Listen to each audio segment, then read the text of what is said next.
Teknik asesmen observasi yaitu murid diamati secara berkala dalam kurun waktu tertentu dengan fokus secara keseluruhan maupun individu. Misalnya, dalam mata pelajaran bahasa Inggris, guru melakukan observasi secara berkala dalam kurun waktu 1 bulan.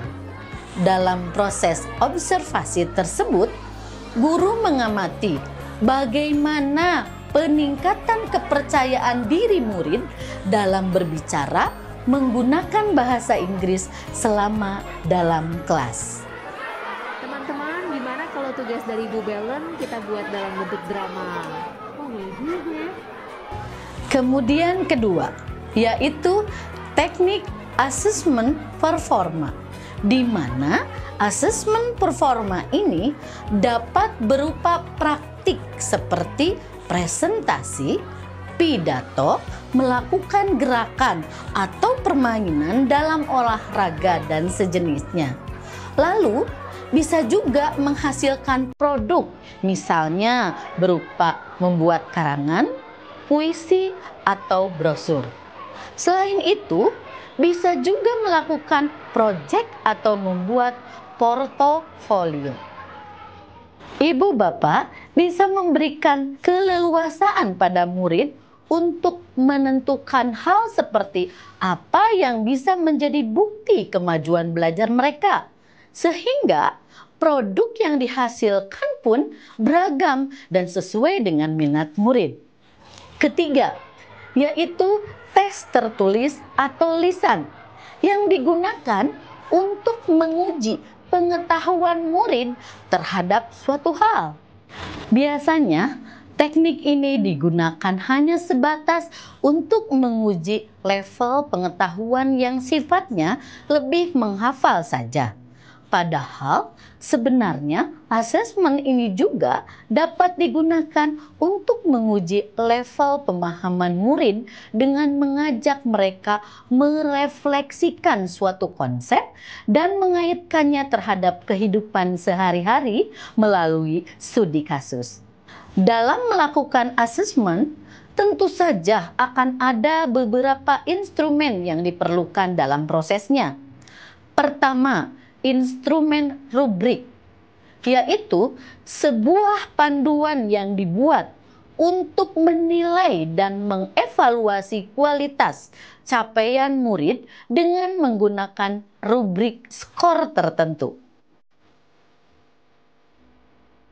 Ada 3 indikator.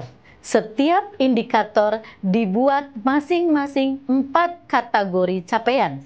Kemudian, masing-masing kategori capaian diisi dengan kriterianya.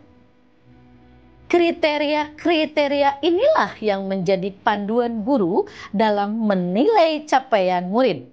Kedua, yaitu instrumen checklist yang berupa daftar informasi, data, ciri-ciri, karakteristik, atau elemen yang dituju. Misalnya, saat kita meminta murid untuk melakukan storytelling di kelas, lalu guru atau murid bisa menilai dengan mengisi lembar checklist untuk penilaian.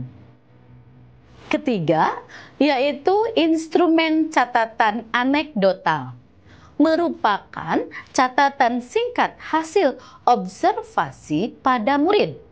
Catatan bisa difokuskan pada performa dan perilaku murid yang penting, disertai latar belakang kejadian dan hasil analisis dari observasi yang telah dilakukan. Contohnya, saat murid-murid sedang aktif berdiskusi di dalam kelompok,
Jadi ya, Ibu Bapak Guru, beberapa hal terkait metode asesmen.